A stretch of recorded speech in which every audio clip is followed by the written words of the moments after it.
En el 2020, aprendimos que el amor y la solidaridad, esas son las fuerzas que nos mueven. En Coopmam, somos parte de tus experiencias y sueños. El futuro es ahorra. Cooperativa Mamoncito, deposita tu confianza.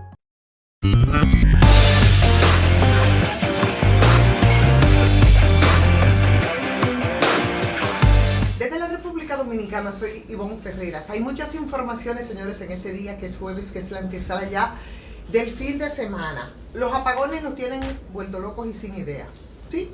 Vuelto locos y sin idea. Sin embargo, ayer veía una conversación del ministro de Energía y Minas, don Antonio Almonte, con el grupo de comunicaciones Corripio, donde se refería precisamente al tema de los apagones, que ya le hemos escuchado buscar muchas excusas y pretextos para justificarlos. Se habló de los sargazos con la salida de la Catalina 2, se habían esgrimido otras excusas. Ahora resulta, bueno, ni qué decir de todo el tema internacional y demás. Ahora nos hablan de que los apagones se deben a averías de los transformadores, y esas averías son provocadas por el exceso de demanda de energía debido al calor. Y si nosotros tenemos ahora apagones debido al calor, entonces que Dios nos agarre confesado. Porque los pronósticos que hay para estos próximos días, definitivamente, con las temperaturas altas, estamos apenas en mayo, apenas estamos comenzando con estas altas temperaturas, y yo no sé qué te va a hacer o qué es lo que nos espera a los dominicanos después de esas explicaciones ofrecidas por don Antonio Almonte. Porque, señores, el fenómeno climático que es el Niño ya está en franco desarrollo en el Océano Pacífico, y los efectos podrían ser increíblemente significativos en diferentes lugares del mundo, pero sobre todo en zonas que, como el Caribe, que es la que nos toca a nosotros, y en Centroamérica, se podría sufrir una sequía que es extrema, muy extrema. Y claro, también se registraría habría mucho calor. O sea que es momento, además de darse de seguimiento a este fenómeno que es recurrente, dicen los expertos y técnicos en esto, entre 3 y 5 años, se alterna con la niña en una fase que es neutral para adoptar las medidas preventivas desde el gobierno, desde las empresas, e incluso desde los mismos ciudadanos y desde las mismas familias. Entonces, si en estos días nosotros hemos estado, en los últimos días, con un tema, con el agua del Pacífico, con el calentamiento de las aguas del Pacífico, que la hemos estado haciendo, esta es la explicación técnica, más rápido de lo normal, eso indica entonces que los organismos meteorológicos internacionales que podrían, el presagio que ellos tienen es que esto va a ser terrible. En República Dominicana podrían transcurrir más de 10 meses, es decir, que si prevalecen esas condiciones atmosféricas, entonces este fenómeno comenzaría en el próximo trimestre, o sea, hablamos de junio, agosto, el próximo mes, y posiblemente se extenderían hasta abril del próximo año. ¿Cuáles son esos efectos más fuertes? Bueno, pues atención, Antonio Almonte, porque definitivamente, si por lo que usted ha dicho es, y si no se van a tomar medidas, nosotros aquí el país simplemente se va a apagar. La disminución de las lluvias. Y si hay disminución de la lluvia, nosotros tenemos problemas en las presas. Las hidroeléctricas no funcionarían a capacidad. Había aumento en los procesos de sequía. Habría una incidencia terrible en el tema de las temperaturas. Serían muchísimo más calurosas. Si son mucho más calurosas, habrá mayor demanda, y entonces Dios nos agarre confesado. Pero los otros efectos colaterales, la caída de la producción agrícola y ganadera y la reducción del suministro de agua potable, también ese es un sector, el sector agua, que debe ir empantalonándose respecto a esto. Pero esas condiciones para el incremento de los incendios forestales. Nos quedamos con el calor. Lo que se está diciendo y el preludio de lo que nosotros podríamos tener definitivamente más adelante es mucho más calor, y esos efectos podrían extenderse incluso hasta abril del año que viene. Señores, no es si nosotros tenemos más apagones porque el calor y la demanda, es que ¿qué es lo que se va a hacer? No es por un tema de generación. Bueno, ¿cómo vamos a lidiar con esto? Yo creo que es momento ya que en más de 3 años aquí se deje de hablar de excusas y de pretextos, y que empiecen a exhibir, pero sobre todo que se empiece a accionar desde el sector eléctrico, señores, para que nosotros terminemos con esta desgracia que son los apagones, que no es otra cosa más que una gran estafa, porque son apagones que nos cobran a nosotros por lo que no hemos consumido.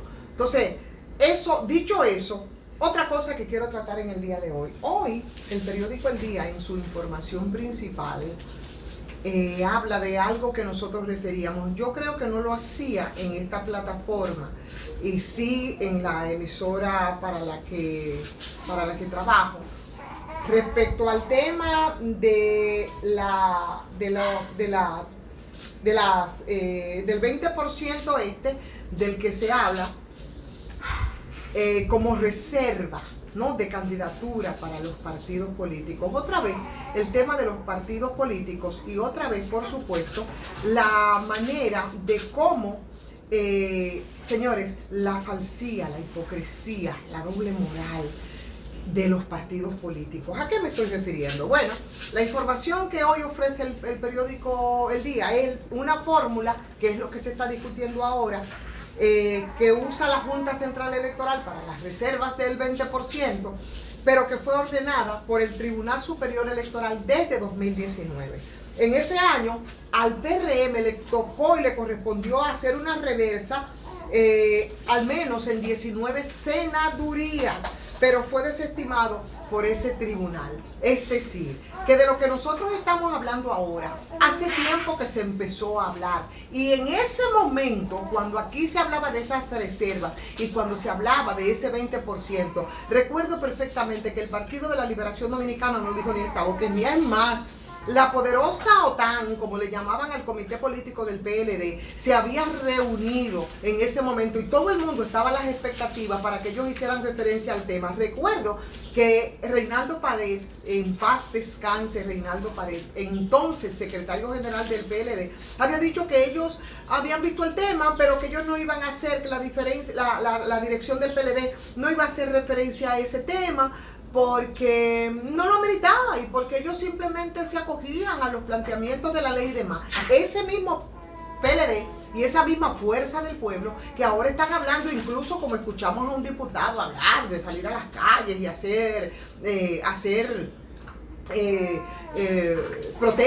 y estimular protestas por este asunto. Yo no estoy diciendo que esté bien ni que esté mal. Yo lo que estoy diciendo es que la ley 3318 sobre los partidos políticos permite que la dirección de los partidos pueda reservarse hasta ese 20% de las candidaturas para que sean ocupadas por miembros del partido o de otros partidos, y que se hace para que entonces ellos puedan maniobrar con el tema de las alianzas.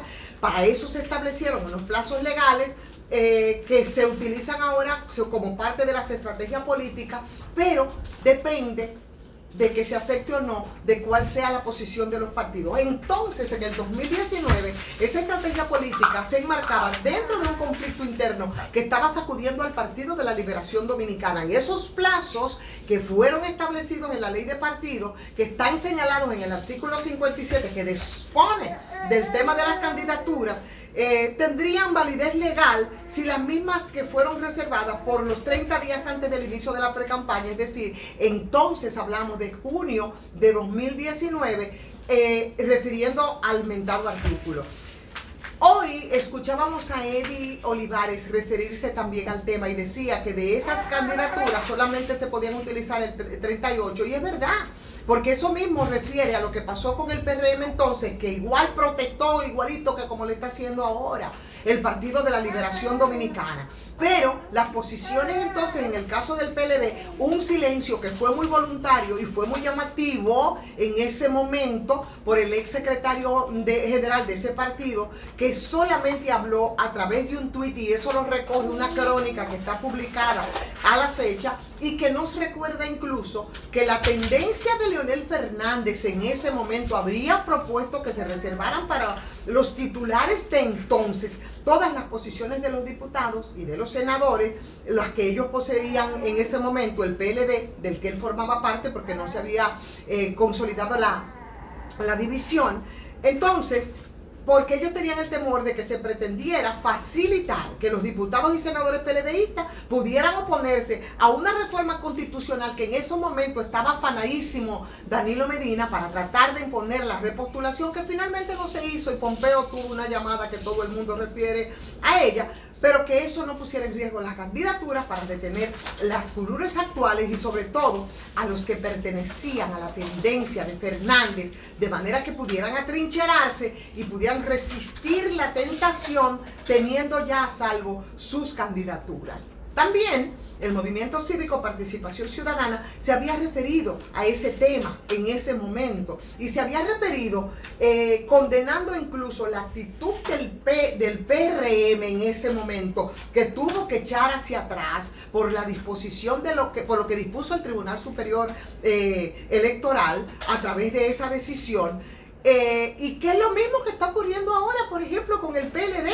Ellos entendían que en el caso concreto del PRM, conocido por el Tribunal Superior Electoral, que de 32 candidaturas que existían a nivel senatorial, ellos se habían reservado 29 cuando el límite era 6, que fue lo que dijo hoy Eddie Olivares en una entrevista, y de 190 candidaturas a nivel de diputados se reservaron 112 cuando el tope es 38 y sigue siendo 38 hasta este momento. Es decir, que señores, aquí lo que tenemos que tomar en cuenta son esas posiciones de los partidos. Vamos a revisar los backgrounds, vamos a ver qué es lo que nos dicen los archivos, porque lo mismo que está esgrimiendo hoy los PLDs, tanto el de Danilo como el de Leonel Fernández, era lo mismo que hacía antes el PRM, que no le quedó más remedio que echar hacia atrás, y todo aparenta que lo propio deberá ocurrir también con los partidos de oposición que están amenazando incluso con llevar este pleito a las calles. No, hombre, no nos vamos a dejar utilizar, señores, y vamos a tener fresca la memoria de cómo se han manejado en una fecha, en otra, todo a según de la conveniencia de los partidos políticos. Agradecer como siempre a la farmacia GBC. Farmacia GBC, 20% de descuento, eso es en todas las sucursales. O sea que usted no tiene ningún problema porque muy cerca de usted hay una Medicar GBC. Y a ustedes el agradecimiento sobre todo porque nos siguen, porque nos acompañan. Así que denle like si les ha gustado esta transmisión, compártanla. Vamos a invitar a nuestros amigos para que también se suscriban. Y si usted no lo ha hecho, bueno pues, y si gusta hacerlo, hágalo también a patreon.com/soy Ivonne Ferreras.